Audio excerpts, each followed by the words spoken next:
To my channel Demystify. So आज हम लोग पढ़ेंगे theme 8 of class 12 history, peasants, zamindars and the state, agrarian society and the Mughal empire 16th-17th centuries. Agrarian society का मतलब होता है जो एग्रीकल्चर से रिलेटेड होती है। ये फिगर देख लीजिए, ये एक रूरल सीन है। This is a detail from a 17th century Mughal painting. अब देखिए 16 और 17 सेंचुरी के ड्यूरिंग क्या होता था कि 85% ऑफ पॉपुलेशन जो थी ना इंडिया की, वो विलेजेस में रहती थी। ओके तो रूरल पॉपुलेशन थी 85%।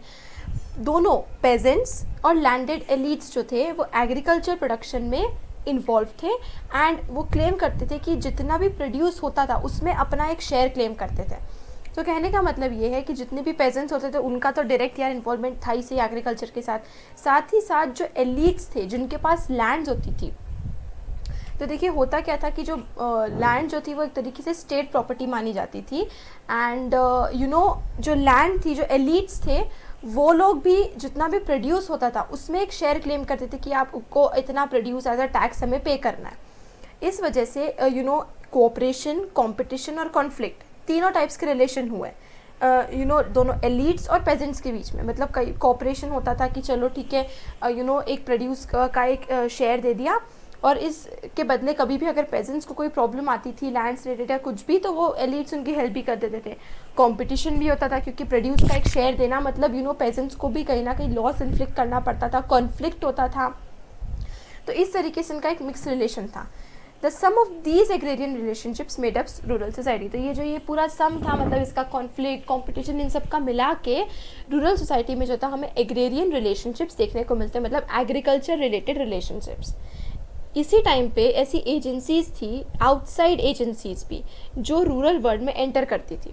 जैसे कि एग्जाम्पल था मुगल स्टेट। ठीक है, तो अभी हमने देखा कि रूरल सोसाइटी की बात कर रहे हैं, विलेजेस में कैसे एलिट्स रहते थे, लैंड ओनर्स रहते थे, और ये लैंड ओनर्स का जो ट्रेडिशनल सिस्टम था काफ़ी टाइम से इंडिया में एग्जिस्ट कर रहा था। अब कई बार या इस टाइम पर आउटसाइड एजेंसीज एंटर करती थी, जो थी, इसका एक एग्जाम्पल है मुगल स्टेट। अब वो क्या करती थी, मुगल स्टेट का बल्क मतलब उसकी जो मैक्सिमम इनकम थी वो एग्रीकल्चर प्रोडक्शन से ड्राइव होती थी। एग्रीकल्चर प्रोडक्शन जो था वो एक बहुत ही प्राइमरी सोर्स ऑफ रेवेन्यू था मुगल स्टेट के लिए। तो स्टेट के जो एजेंट्स होते थे, मतलब कौन कौन रेवेन्यू असेसर्स कि यार इतना लैंड है तो यहाँ से कितना रेवेन्यू मिलना चाहिए, कलेक्टर्स जो जाके एक्चुअल में कलेक्ट करेंगे, रिकॉर्ड कीपर्स पूरे रिकॉर्ड रखने के लिए किसने कहाँ से कितना रेवेन्यू मिला, कहाँ से इस बार नहीं मिल पा रहा उसने बोला है कि वो अगली बार दे देगा, लोन लिया, ये सब बहुत सारी डॉक्यूमेंट्स की ज़रूरत तो होती है।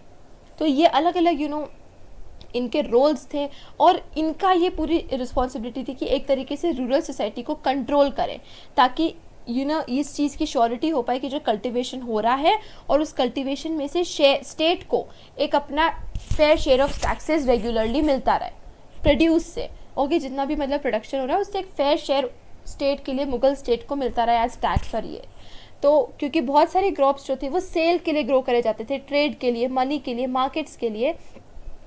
तो इस वजह से मनी और मार्केट जो है वो विलेजेस में एंटर हुए और इन्होंने एग्रीकल्चर एरियाज़ को टाउन्स के साथ लिंक कर लिया। तो आप मतलब समझने की कोशिश कर रहे हैं कि जितने भी क्रॉप्स हो जाते थे, ग्रो रहते, ऐसा नहीं ग्रो रहे थे कि यार बस अपने खाने के लिए उगाया और खा लिया। उनका प्राइमरी पर्पस था as a means of production, मतलब एक लाइवलीहुड का सोर्स था एग्रीकल्चर। तो जो क्रॉप्स ग्रो हो रहे थे वो किसके लिए हो रहे थे कि उसको मार्केट में जाके बेचा जाए। और होता कैसे था कि विलेजेस में जो ग्रो होते थे फिर उन क्रॉप्स को टाउन्स में जाके बेचा जाता था।